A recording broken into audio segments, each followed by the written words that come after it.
बिस्मिल्लाहिर्रहमानिर्रहीम अस्सलाम वालेकुम। अब हम सेकंड ईयर मैथ की एक्सरसाइज 6.5 का क्वेश्चन नंबर 6 सॉल्व करेंगे। तो आप देख सकते हैं ये क्वेश्चन भी सिमिलर ही है जैसे 4 5 था, बस वही फर्क है कि यहाँ पर सब्स्टिट्यूशन डिफरेंट है। यहाँ constant square minus variable square है रूट के अंदर, अदरवाइज ऊपर क्यूब टर्म ही मौजूद थी न्यूमरेटर में। तो यहाँ हम जो सब्स्टिट्यूशन इस्तेमाल करने वाले हैं वो a sin थीटा इस्तेमाल करेंगे, यानी 2 sin थीटा इस्तेमाल होगा। तो चलिए क्वेश्चन को सॉल्व करते हैं। मेथड बिल्कुल सेम है जो पहले क्वेश्चन में इस्तेमाल हुआ है, बिल्कुल वही सेम हम मेथड को फॉलो करते हुए इसका सॉल्यूशन निकालेंगे। तो वही पैटर्न हम फॉलो करेंगे। सबसे पहले हम अपना क्वेश्चन लिखेंगे। 4 को मैं लिख सकता हूँ 2 का स्क्वायर माइनस x का स्क्वायर। अब हम लेट करते हैं अपनी सब्स्टिट्यूशन जो कि होगी x is equal to a sin theta, यानी x is equal to 2 sin theta. हमारा जो कांस्टेंट है वो 2 है। ये हमारी इक्वेशन नंबर a, ये इक्वेशन नंबर 1। नेक्स्ट स्टेप में हम इसको डिफरेंशिएट करेंगे विद रिस्पेक्ट टू थीटा। तो ये हो जाएगा dx बराबर आ जाएगा 2 cos थीटा d थीटा के। इसको हम इक्वेशन नंबर 2 का नाम दे देते हैं। नेक्स्ट स्टेप में जो डिनोमिनेटर में है उसको हम कंप्लीटली तौर पे बनाएंगे इक्वेशन 1 को इस्तेमाल करते हुए। x पे स्क्वायर है तो इक्वेशन 1 की बोथ साइड स्क्वायर कर दूंगा मैं। इसी तरह से माइनस एक्स स्क्वायर है, इक्वेशन की बोथ साइड में माइनस से मल्टीप्लाई भी कर देता हूँ। नेक्स्ट स्टेप में 2 स्क्वायर ऐड हो रहा है तो बोथ साइड ही हम 2 स्क्वायर को ऐड करेंगे। अब हमने रूट भी लगाना है तो हम बोथ साइड रूट लगा देते हैं। यहाँ पे साथ में 2 स्क्वायर कॉमन भी ले लेते हैं। ये हो जाएगा 1 माइनस साइन स्क्वायर थीटा के। लेफ्ट हैंड साइड इसी तरह रहेगी।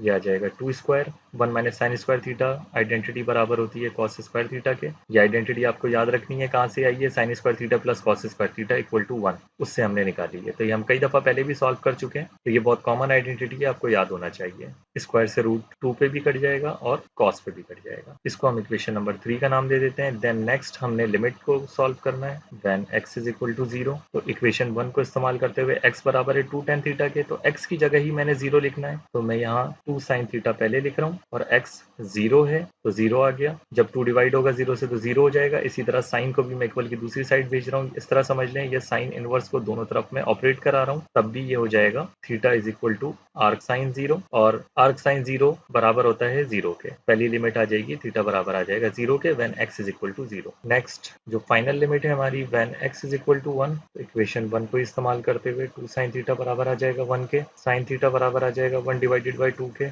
इसी तरह से साइन इनवर्स दोनों तरफ में ऑपरेट कराऊंगा तो थीटा बराबर आ जाएगा साइन इनवर्स 1 डिवाइडेड बाई 2 के। साइन इनवर्स कह लें या साइन आर्क साइन कह लें तो दोनों का मतलब एक ही होता है। साइन इनवर्स 1 डिवाइडेड बाई 2 बराबर होता है 30 डिग्री के, जिसको हम रेडियन में लिख सकते हैं पाई बाय 6। तो थीटा बराबर आ जाएगा पाई बाय 6 के। तो हमारे पास लिमिट्स भी आ चुकी हैं और तमाम वैल्यूज आ चुकी हैं जो हमने इक्वेशन ए में सब्स्टिट्यूट करनी थी। तो इक्वेशन 1 2 3 की वैल्यूज और लिमिट्स की वैल्यूज हम इक्वेशन नंबर ए में सब्स्टिट्यूट कर देते हैं। लेफ्ट हैंड साइड पे हम अपना क्वेश्चन ही लिखेंगे, राइट हैंड साइड पे हम तमाम सब्स्टिट्यूशन अप्लाई कर देते हैं। इनिशियल लिमिट जब 0 थी तो थीटा के हिसाब से भी 0 आई, जब 1 थी फाइनल लिमिट तो थीटा के हिसाब से पाई बाय 6 आ गई। इसी तरह से x क्यूब लिखा है तो इक्वेशन 1 का क्यूब कर दें जो कि बराबर होगा 2 क्यूब साइन क्यूब थीटा के। dx की वैल्यू इक्वेशन 2 से आएगी, dx बराबर है 2 cos थीटा d थीटा के। तो dx खुद बराबर है 2 cos थीटा d थीटा के, तो मैं dx लिख दूं या उसके बराबर वाली वैल्यू लिख दूं 2 cos थीटा d थीटा, एक ही बात है। इसी तरह जो डिनोमिनेटर में चीज मौजूद है रूट 4 माइनस एक्स स्क्वायर, वो इक्वेशन 3 के हिसाब से बराबर है 2 cos थीटा के।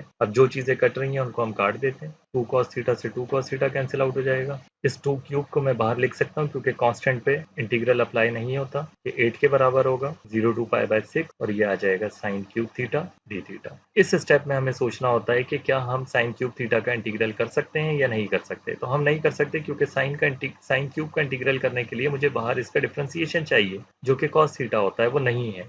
तो यहाँ हम इसको फर्दर सिंप्लीफाई करेंगे। इसी स्टेप के आगे मैं लिख देता हूँ साइन क्यूब थीटा को मैं लिख सकता हूँ साइन स्क्वायर थीटा और साइन थीटा में। तो 3 पावर को मैंने 2 और 1 पावर में तोड़ दिया है। साइन स्क्वायर थीटा बराबर होता है 1 minus cos square theta, simple identity है। तो ये 8 इसी तरह आ जाएगा। साइन स्क्वायर थीटा की जगह मैंने लिख दिया 1 माइनस कॉस स्क्वायर थीटा, इसकी जगह इस साइन थीटा ये वाला इसी तरह आ जाएगा डी थीटा। अब मैं इसको डिस्ट्रीब्यूट कर देता हूँ, इंटीग्रल को भी और साइन थीटा डी थीटा को भी, 1 के साथ भी और माइनस कॉस स्क्वायर के साथ भी। ये हो जाएगा 0 टू पाई बाय 6, जब 1 के साथ होगा तो sine theta D theta minus 0 to pi by 6 cos square theta sine theta D theta. और ये हमने ब्रैकेट क्लोज कर दिया। क्योंकि 8 दोनों के साथ ही डिस्ट्रीब्यूट होना है इसलिए मैंने स्क्वायर ब्रैकेट लगा के बाहर लिखा है ताकि हम इसको बाद में सॉल्व करने के बाद डिस्ट्रीब्यूट कर देंगे। यहाँ जरा अगर हम एक चीज देखें, कॉस का डिफरेंशिएशन जो होता है वो माइनस साइन होता है। तो मुझे माइनस साइन थीटा चाहिए, यहाँ पे साइन थीटा है तो माइनस चाहिए। इस बाहर वाले माइनस को अगर मैं अंदर ले आता हूँ तो यहीं से मुझे ये माइनस साइन मिल जाएगा। तो हम थोड़ी स्पेस बना के यहीं पर ही माइनस साइन को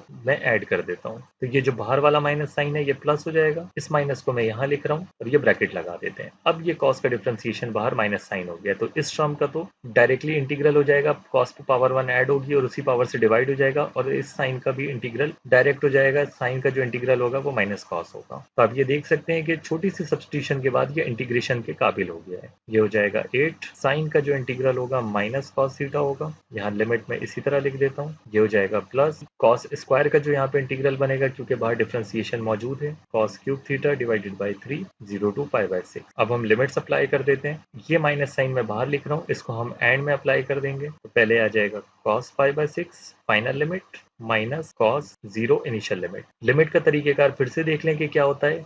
जहां जहां थीटा लिखा हुआ है, क्योंकि थीटा पे लिमिट अप्लाई करनी है, तो जैसे सिर्फ कॉस थीटा लिखा है, माइनस तो मैंने बाहर लिख दिया, तो पहले कॉस ऐसे ही आएगा जहां थीटा लिखा है, पहले वहां फाइनल लिमिट आ गई, फिर माइनस साइन आएगा, देन वही सेम चीज आएगी लेकिन इनिशियल लिमिट के साथ। तो cos pi by 6 final limit के साथ माइनस कॉस फिर इनिशियल लिमिट के साथ यानी 0। यही सेम काम हम यहाँ पर भी करेंगे, दूसरी टर्म पर भी। ये हो जाएगा cos cube pi by 6 minus, अच्छा ये 1/3 में बाहर कॉमन ले लेता हूँ, कॉस क्यूब 0। थोड़ी सी स्पेस बना लेते हैं हम।